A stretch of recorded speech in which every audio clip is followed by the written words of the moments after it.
अब हम गैसों के विनिमय की बात करेंगे।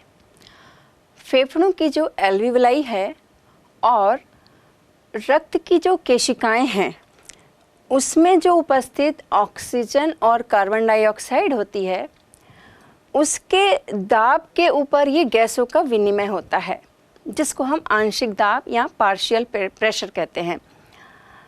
और इसको हम ऑक्सीजन के लिए PO2 और कार्बन डाइऑक्साइड के लिए PCO2 से दर्शाते हैं। अब ये जो वायु कूपिकाएँ हैं और रक्त की केशिकाएं हैं, ये प्राथमिक स्थल हैं गैसों के विनिमय का। इसके अलावा रक्त और ऊतकों के बीच भी गैसों का विनिमय होता है। दरअसल ये गैसों का जो विनिमय होता है वो इनके आंशिक दाब के साथ साथ सांद्रता प्रवणता पर भी निर्भर करता है। और ये सांद्रता प्रवणता में अंतर होने के कारण ये सरल विसरण के माध्यम से गैसों का विनिमय होता है।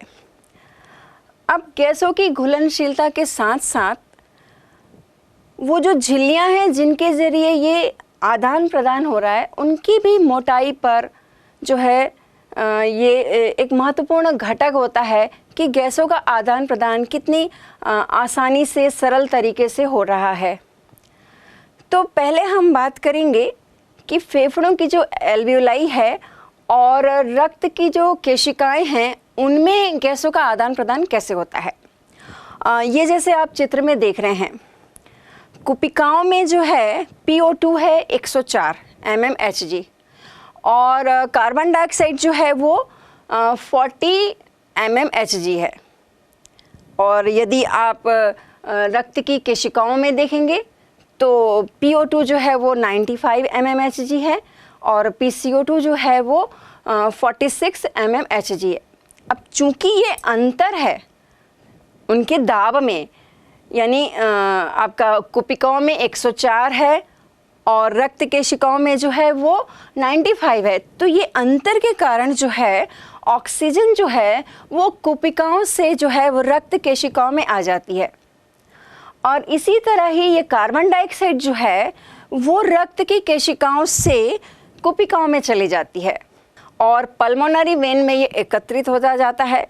अब फिर ये पल्मोनरी वेन के द्वारा जो है वो हार्ट के बाएं हिस्से में यानी बाएं आलिंद में आता है, बाएं आलिंद से बाएं निलय में आता है और वहाँ से फिर सिस्टमिक एओर्टा के द्वारा शरीर की कोशिकाओं में जाता है। अब ये ऑक्सीजनेटेड ब्लड जो है कोशिकाओं में पहुँचा। अब ऊतकों में क्या हो रहा है कि ये ऑक्सीकरण की प्रक्रिया होनी है, तो जो रक्त में रक्त की जो धमनियां हैं उसमें जो ऑक्सीजन का जो प्रेशर है वो जो है 95 mmHg होता है और ऊतकों में जो है वो 40 mmHg होता है। तो चूंकि ये अंतर है जिसके कारण तो इसमें जो अंतर आ रहा है, यहाँ भी आप देख रहे हैं 95 और 40 का अंतर है, जिसके कारण ऑक्सीजन जो है वो रक्त की नलिकाओं से वो ऊतकों में ऑक्सीजन जो है विसरित हो जाती है। अब यहाँ पर ऑक्सीकरण हो रहा है, ऑक्सीकरण की प्रक्रिया हो रही है जिसमें कार्बन डाइऑक्साइड बन रहा है। तो यहाँ पर जो है कार्बन डाइऑक्साइड जो है वो 46 mmHg है, जबकि रक्त की नलिकाओं में जो है वो 40 mmHg है। तो यहाँ भी अंतर के कारण जो है वो कार्बन डाइऑक्साइड जो है वो ऊतकों से रक्त की नलिकाओं में आ जाता है।